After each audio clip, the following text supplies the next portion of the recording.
This is Papa for the boys, here to screech through the elements of treason and sedition with all the sarcastic flair of a boy who's seen too many grown-ups muck things up. Buckle up, because I'm banging this drum with maximum snark, and I'm not holding back on the absurdity of it all. Let's march through the legal muck, shall we?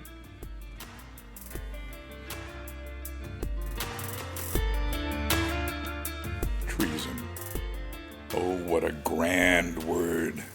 It's the ultimate betrayal, the kind of thing that makes kings clutch their crowns and politicians sweat through their ill-fitting suits. In the United States, because naturally we're talking about the land of the free and the home of the paranoid, treason is spelled out in the Constitution, Article 3, Section 3, like a rule book for naughty children who dare to cross the big boss. To commit treason, you've got to, 1, owe allegiance to the United States. Because, you can't betray a country unless you're supposed to be loyal to it. Citizens, residents, or anyone who's sworn to uphold the stars and stripes, this one's for you. Try to stab Uncle Sam in the back without owing him loyalty, and you're just a garden variety troublemaker, not a traitor. Yawn. Number 2, levying war against the United States. Oh, how dramatic. This means picking up your pitchfork, or maybe an AR-15 in today's world, and waging actual war against the government. Think armies, battles, or at least really committed militia cosplaying revolution in the woods. It's not enough to just talk about it. You got to be out there causing a ruckus. Anything less and you're just a loudmouth at the bar. Number 3, giving aid and comfort to the enemy. This is the juicy bit. Helping America's enemies, whether it's passing nuclear secrets to a foreign power or baking cookies for an invading army, qualifies you for the traitor badge. But here's the kicker. It's got to be intentional. Accidentally leaving your top secret plans in a coffee shop doesn't count, you clumsy fool. Number 4, 2 witnesses or a confession, because the founding fathers didn't trust gossip. To nail you for treason, they need 2 people to swear they saw you do the dirty deed. Or you've got to confess in open court. No, he said, she said nonsense here. They want hard proof, like catching you red-handed, handing over launch codes while cackling maniacally.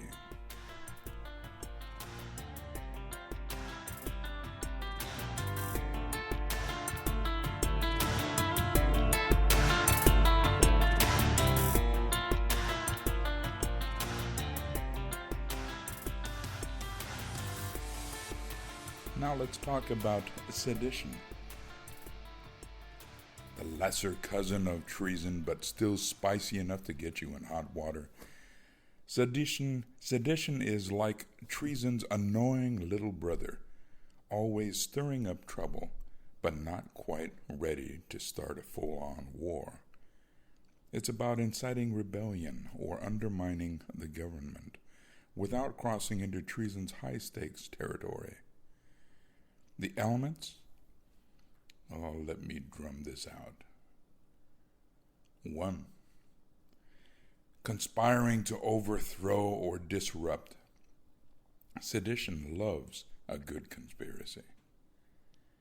Let a group together whisper about toppling the government, or plan to blow up a federal building and you're in sedition territory.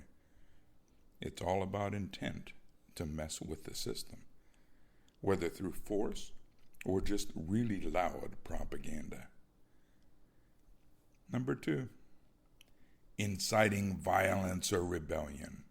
This is where you grab your megaphone and scream, "Burn it all down," to a crowd that's ready to listen. Sedition doesn't require you to actually start the revolution, just to get everyone riled up enough to try. Think of it as being the hype man before anarchy. Number 3, opposing lawful authority.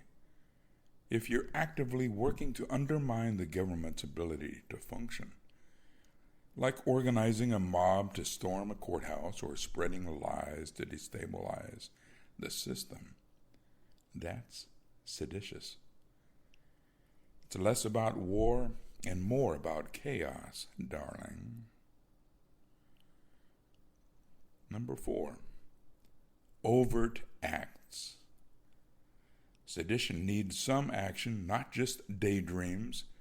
You've got to take some steps toward your grand rebellious plan, like printing pamphlets calling for a coup or buying a truckload of zip ties for your protest. No action, no sedition, just a grumpy blog post. Now let's be real, my boys.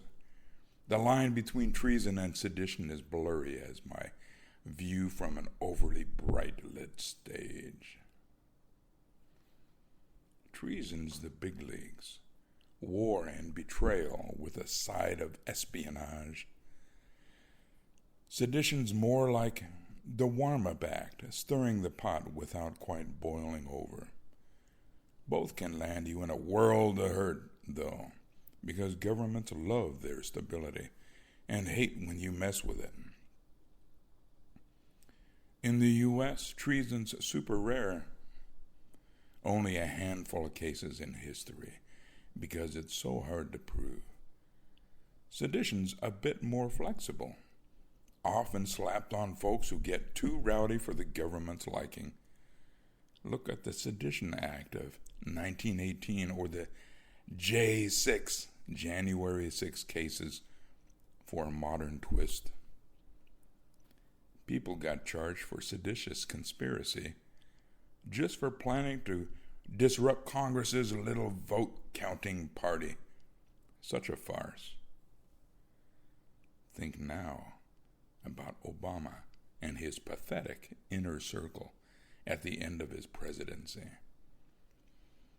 Definitely not a farce, but clearly at least sedition, though the liberal courts are unlikely to find it. Sarcasm aside, these laws exist to keep the ship of state from sinking. But they're also sharp tools for silencing dissent if the powers that be feel cranky. So watch what you say, unless you want to star in your own courtroom drama. Now, if you'll excuse me, I've got a ballad to compose and a world to mock.